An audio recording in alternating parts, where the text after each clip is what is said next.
Selamat pagi, salam sejahtera untuk kita semua. Perkenalkan, nama saya Fitriani SPD MPD. Saya adalah salah satu dosen di Universitas Haji Sumatera Utara, jurusan Pendidikan Guru Sekolah Dasar, atau dapat disingkat dengan PGSD.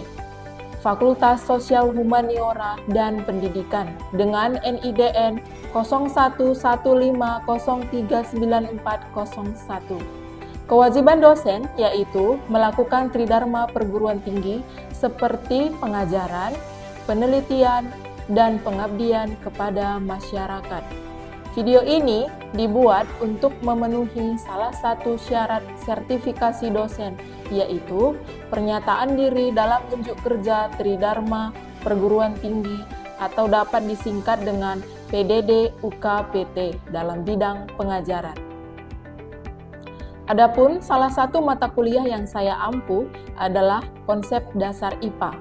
Deskripsi mata kuliah ini adalah mata kuliah konsep dasar IPA yang membahas tentang konsep-konsep ilmu pengetahuan alam. Secara garis besar, lingkungan bahasa pada mata kuliah ini mencangkup pengenalan mengenai, menerapkan, dan merancang berbagai kegiatan IPA di sekolah dasar. Dengan mempelajari mata kuliah ini, diharapkan mahasiswa mampu memahami konsep-konsep dasar IPA, serta dapat mengaplikasikan dalam pembelajaran di sekolah dasar. Mata kuliah konsep dasar IPA, yaitu mata kuliah wajib dengan 3 SKS yang diajarkan dalam semester genap. Dalam mata kuliah ini dilakukan 16 kali pertemuan, di mana 14 kali teori dan praktikum, serta 1 kali UTS dan 1 kali UAS. Metode praktikum adalah metode yang membantu mahasiswa memahami langsung kegiatan yang dilakukan melalui percobaan di lapangan. Adapun CPL dari mata kuliah konsep dasar IPA adalah yang pertama, mampu menerapkan prinsip dan teori pendidikan melalui perancangan dan pelaksanaan pembelajaran di sekolah dasar. Yang kedua, mampu menerapkan konsep tentang karakteristik perkembangan peserta didik, baik perkembangan fisik, psikologis, dan sosial melalui perancangan dan pelaksanaan pembelajaran di sekolah dasar. Yang ketiga, mampu menerapkan pengetahuan bidang studi di sekolah dasar melalui perancangan dan pelaksanaan pembelajaran. Yang keempat, mampu menerapkan dan mengembangkan kurikulum, pendekatan, strategi, model, metode, teknik, bahan ajar, media, dan sumber belajar yang inovatif melalui perancangan dan pelaksanaan di sekolah dasar. Yang kelima, mampu merancang, melaksanakan, menganalisis, dan menindaklanjuti evaluasi proses dan hasil pembelajaran di sekolah dasar. Yang keenam, mampu menyelesaikan permasalahan dalam bidang pendidikan SD dengan menerapkan IPTEX dengan memperhatikan kearifan lokal. Lalu, CPMK mata kuliah konsep dasar IPA yaitu mahasiswa mampu memahami dan menerapkan konsep dasar IPA di SD. Mahasiswa mampu mengembangkan konsep dasar pembelajaran IPA di SD. Materi yang ada di dalam konsep dasar IPA adalah yang pertama, makhluk hidup dan lingkungannya. Yang kedua, pernapasan makhluk hidup. Yang ketiga, perkembangbiakan makhluk hidup. Yang keempat, alat indera. Yang kelima, perubahan wujud benda. Yang keenam, cahaya. Yang ketujuh, usaha dan energi. Untuk menunjang perkuliahan dalam kelas, maka saya menggunakan buku, jurnal, dan aplikasi. Aplikasi yang saya gunakan adalah aplikasi berbasis AI, yaitu Wordwall, Google Form untuk memberikan kuis di akhir perkuliahan. Tugas-tugas yang dilakukan oleh mahasiswa dalam mata kuliah konsep dasar IPA adalah makalah berupa laporan dari hasil pengamatan dalam praktikum, makalah hasil dari presentasi, dan kuis. Indikator penilaian yang dilakukan dalam mata kuliah ini adalah kehadiran mahasiswa sebanyak 15%, kuis sebanyak 10%, tugas sebanyak 15%, ujian tengah semester sebanyak 30%, dan ujian akhir semester sebanyak 30%. Mari sama-sama kita saksikan video mengajar saya yang saya lakukan, yaitu tentang perubahan wujud benda. Selamat menyaksikan. Selamat pagi semua. Pagi, Bu. Kalian udah sarapan? Sudah, Bu. Pantes, semangat kali semuanya. Iya, Bu. Hari ini kita masuk mata kuliah apa? Betul. Sebelum kita memulai pelajaran kita, alangkah baiknya kita berdoa terlebih dahulu. Fitri, bawakan doa kita, nak. Oke, Bu. Sebelum kita memulai pembelajaran kita pada pagi hari ini, marilah kita berdoa sesuai dengan agama dan kepercayaan masing-masing. Doa dimulai. Doa selesai. Terima kasih, Fitri. Baik, Bu. Oke. Ibu absen dulu ya. Hari ini hadir semua? Hadir, Bu. Bagus. Nah, siapa yang masih ingat materi kita minggu lalu apa? Apa? Salah. Ya. Ros yang betul, alat indera.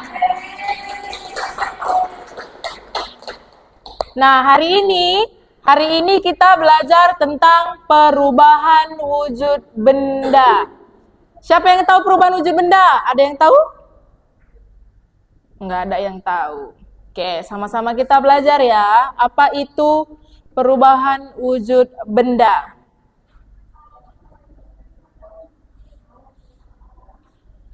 Perubahan wujud benda itu apa? Perubahan yang terjadi pada suatu benda dengan wujud atau bentuk yang berbeda. Biasanya, perubahan wujud benda itu terjadi karena peristiwa pelepasan kalor atau penyerapan kalor. Nah, kalian punya benda-benda nggak di sekitar kalian sekarang? Coba lihat meja. Betul. Meja itu termasuk benda apa? Padat, gas, atau cair? Padat. Kalau benda cair? Air minum, betul. Kalau benda gas?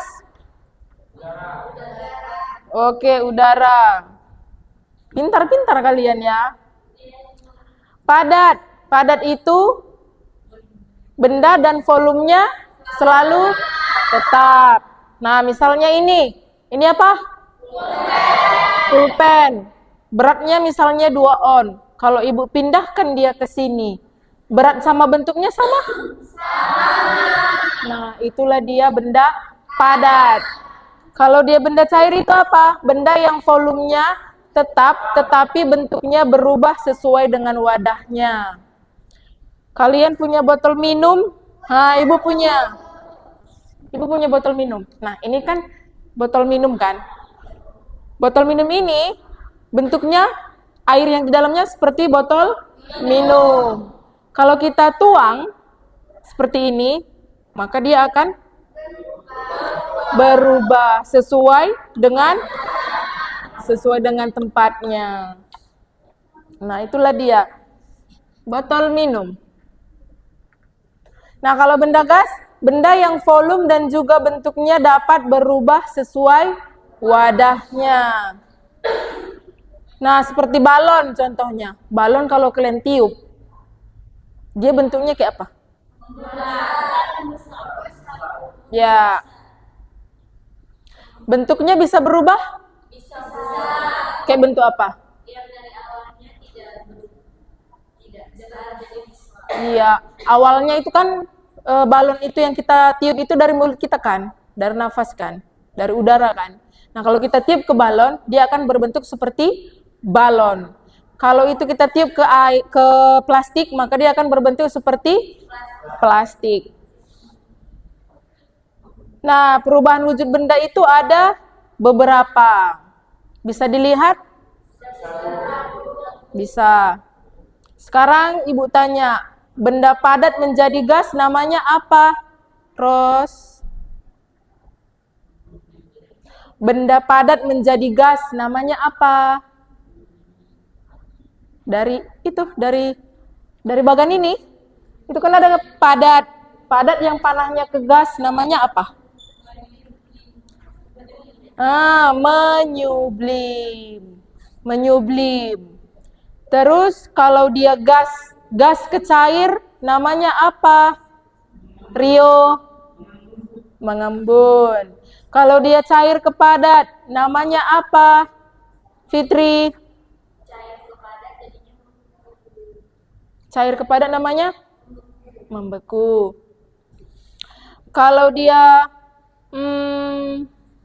mengkristal, itu perubahan apa menjadi apa? Gas menjadi padat. Oke. Kalau dia mencair, itu perubahan apa menjadi apa? Padat menjadi cair. Oke. Kalau dia mengembun. Oke, dari gas menjadi cair. Kalau dia tanda panahnya warna merah, itu artinya dia menyerap. Kalau dia tanda panahnya warna biru, itu artinya dia melepas kalor. Jadi perubahan benda-benda ini ada yang melepas, ada yang menyerap. Jadi tidak semua dia melepas gitu. Kalor itu apa? Kalor itu panas. Kalor itu panas. Bisa? Sampai di sini mengerti ya? Nah, macam-macam perubahan wujud benda tadi apa? Membeku. Membeku tadi apa? Perubahan wujud cair menjadi padat. Contohnya itu air yang dimasukkan ke lemari, ke kulkas. Dia akan menjadi es batu. Terus yang kedua, mencair. Mencair itu apa? Iya, perubahan padat menjadi cair. Contohnya es batu yang diletakkan di atas meja atau di ruangan terbuka.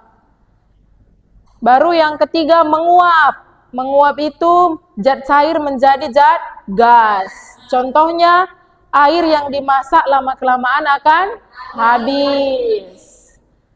Terus mengembun. Mengembun tadi apa? Perubahan wujud gas menjadi cair. Contohnya itu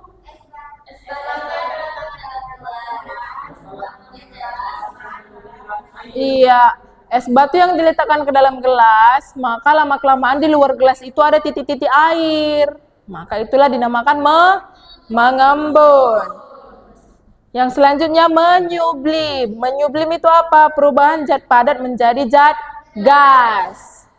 Contohnya kapur barus yang diletakkan di lemari, yang lama-kelamaan akan habis.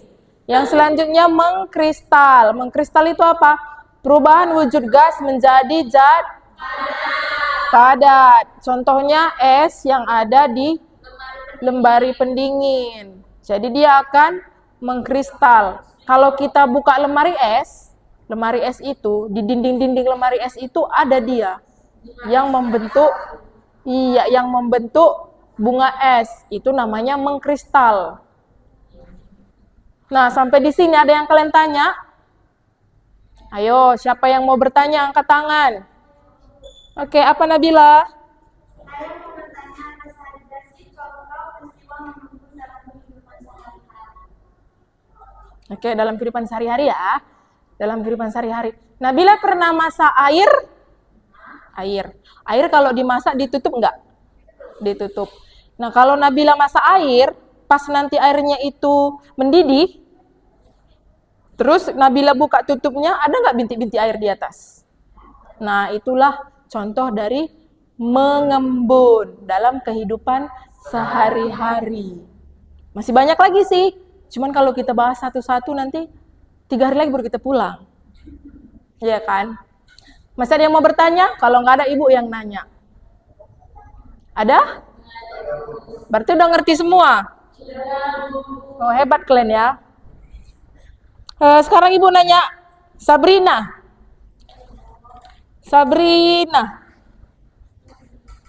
Apa yang menyebabkan benda itu berubah wujud, Brina?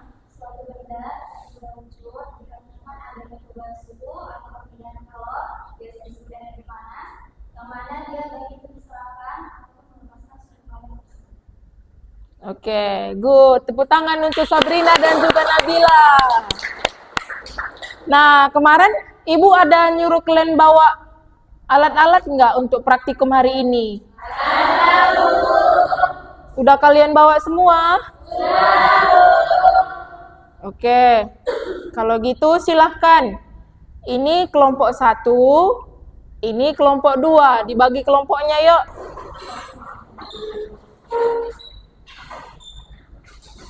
Oke, kelompok 1 yang sebelah sini, kelompok 2 yang sebelah sini. Oke, nah kelompok 1, kalian semalam membawa apa alat dan bahannya? Kami membawa kartu garas serta sendok. Oke, nah yang mau kalian ukur, itu kapur barusnya berapa aja ukurannya, Kak? 1/4, 1/2, dan 3/4. Bagus. Nah, kelompok 2 kalian membawa alat apa? Lilin, ada lilin, sendok, dan manci. Oke, kalian mengukur lilin itu dalam berapa aja ukurannya? 1 cm, 2 cm, 3 cm. Oke, nah sekarang udah ngerti kan? Coba silahkan dipraktekkan sekarang yang mau kalian ukur itu. Kapur barusnya itu mencair kan? Nanti catat ya, awas tumpah. Nanti dicatat, setelah dia mencair dia berubah wujud menjadi apa? Berubah bentuk menjadi apa? Baru berapa lama waktunya dia berubah gitu. Bisa? Nanti kalau kalian punya pertanyaan, tanya ya. Kalian punya pertanyaan?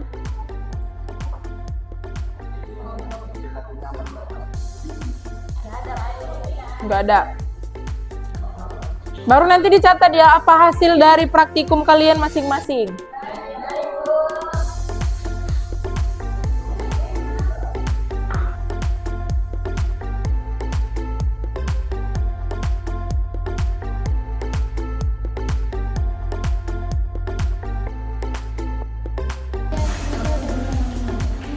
Sudah diuraikan apa yang terjadi dalam praktikum yang kalian lakukan?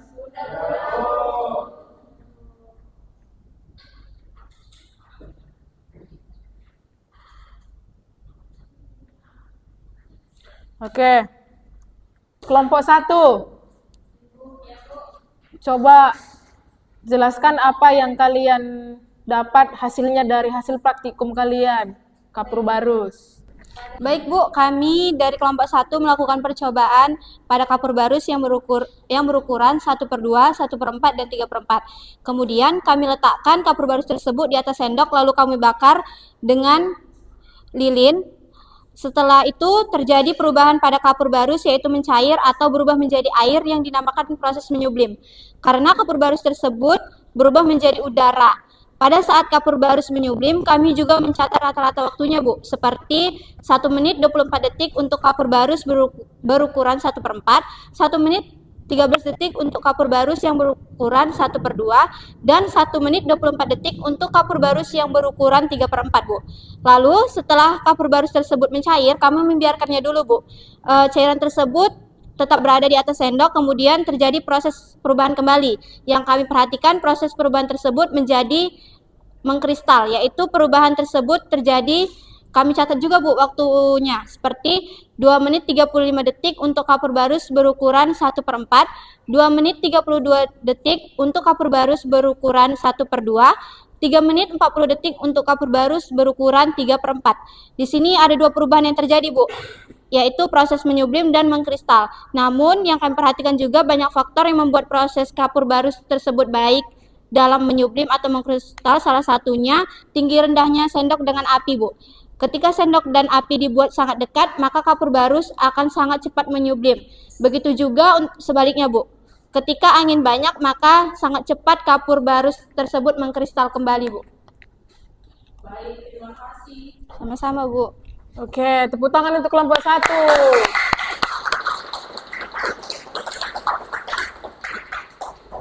Nah, sekarang kelompok 2, apa hasil kelompok kalian? Jadi Bu, dari hasil percobaan yang kami lakukan tadi, langkah awal dari percobaan yang kami lakukan adalah menyiapkan semua alat dan bahan yang diperlukan dalam percobaan ini. Kemudian kami memasang api pada sumbu lilin yang berukuran 1 cm, 2 cm, dan 3 cm dalam 3 kali percobaan dan 3 kali perlakuan sehingga kami mendapat perubahan wujud benda. Ketika lilin dihidupkan melalui mancis, maka lilin akan mencair yang dimana di sini terjadi perubahan wujud benda padat menjadi cair. Rata-rata waktu yang kami dapatkan ketika lilin mencair adalah 4,29 detik untuk lilin yang berukuran 1 cm. Kemudian 12,96 detik untuk lilin yang berukuran 2 cm. Dan 15,90 detik untuk lilin yang berukuran 3 cm. Setelah mencair, lilin tersebut kami biarkan karena kami ingin mengetahui perubahan apa lagi yang akan terjadi. Dan ternyata lilin yang sudah mencair itu kembali memadat. Namun, tidak semua kembali ke bentuk yang semula, yang dimana ketika lilin tersebut mencair, lilin tersebut akan memadat kembali. Kami juga mencatat waktunya, rata-rata waktu ketika lilin ini memadat yaitu 3,31 detik untuk lilin yang berukuran 1 cm, 3,90 detik untuk lilin yang berukuran 2 cm, dan 4,23 detik untuk lilin yang berukuran 3 cm. Jadi pada lilin ini ada dua percobaan perubahan benda yang berbeda yang dapat kami lihat dari benda padat menjadi cair, yaitu mencair, dan dari air menjadi padat disebut memadat. Banyak faktor yang mempengaruhi waktu lilin ini mencair dan memadat. Faktor yang mempengaruhi adalah lilin dipengaruhi oleh posisi api yang menyala pada sumbu, lilin dipengaruhi oleh lelehan lilin, dan dipengaruhi oleh sumber panas oleh api. Hal itulah yang membuat waktu lilin berbeda ketika mencair dan memadat, Bu. Oke, baik. Terima kasih, Kim. Oke, Bu.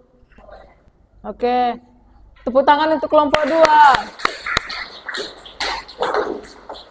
Nah, dari praktikum yang kalian lakukan barusan, ada banyak yang kalian dapatkan hasilnya. Ada perubahan wujud benda dan kembali berubah ke padat. Ada perubahan wujud cair menjadi padat dan ada perubahan wujud padat menjadi cair. Namun dia tidak kembali ke wujud aslinya.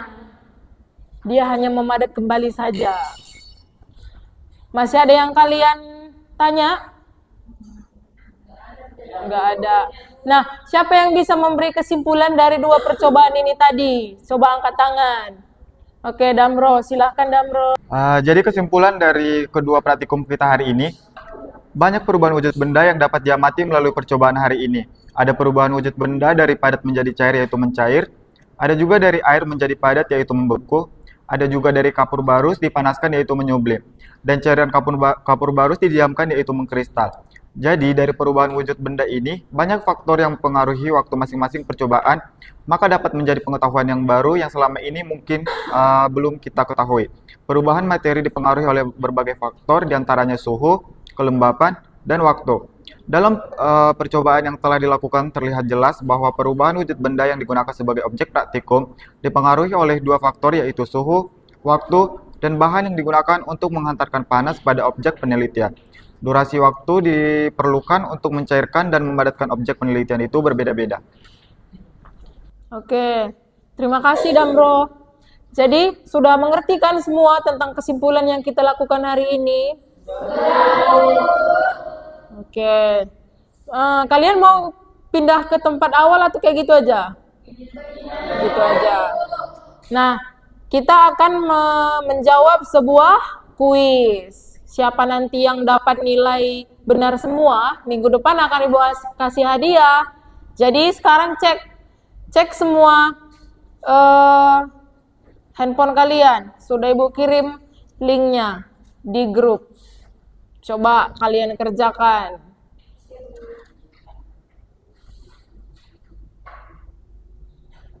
Siapa yang belum lihat, angkat tangan. Sudah semua melihat? Bisa dikerjakan? Ada yang nggak bisa mengerjakan atau tidak bisa membuka wall-nya?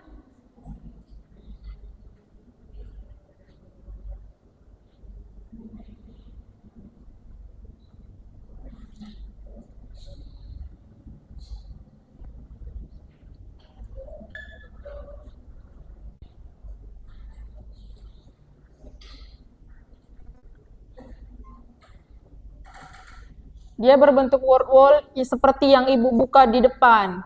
Sudah bisa membuka semuanya? Oke, silakan jawab ya. Kalau udah siap, bilang. Nah, nanti kalau kalian sudah dapat nilai kalian,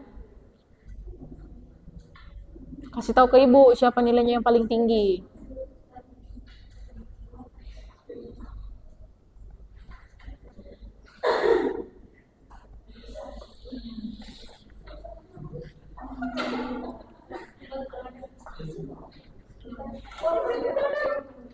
Bagaimana? Bisa?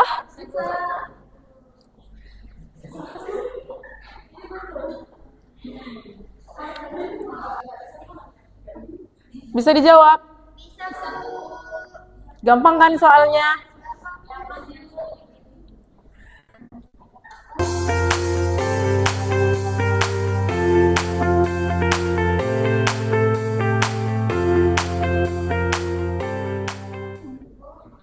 Itu dia udah keluar skornya.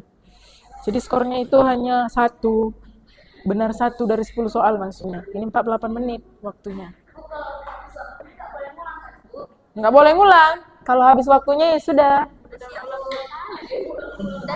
Udah siap. Nah, nanti kalau dia udah selesai, dia akan terlihat berapa skor kalian. Berapa soal yang bisa kalian jawab dalam 10 soal itu gitu. Dalam waktu yang sekian menit gitu. Sama seperti yang terlihat di depan.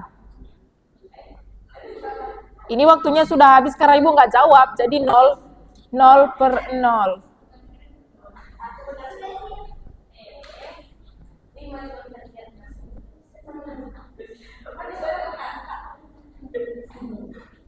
Kalian udah selesai mengerjakan semua kuisnya? Nilai siapa yang paling tinggi? Damro, Fitri, Fadli. Oke, Rio dan Arapa. Berarti minggu depan 5 orang ini Ibu kasih hadiah ya? Setelah mata kuliah ini masih ada mata kuliah yang kalian masuk? Berarti siap itu pulang? Nah, kalau begitu, sebelum kita mengakhiri mata kuliah ini, alangkah baiknya kita berdoa terlebih dahulu. Mari kita berdoa menurut agama dan kepercayaan kita masing-masing. Doa dimulai. Doa selesai. Oke, terima kasih untuk hari ini. Sampai jumpa minggu depan. Selamat siang. Sama-sama.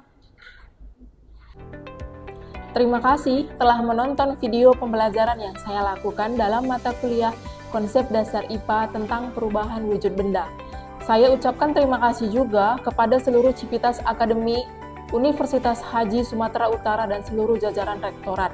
Dan terima kasih juga untuk teman sejawat yang ada di Universitas Haji Sumatera Utara yang sudah bersedia membantu saya.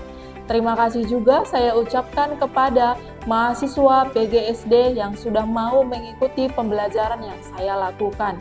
Semoga video ini bermanfaat bagi calon-calon dosen dan dosen-dosen yang ada di Indonesia. Sekian dan terima kasih.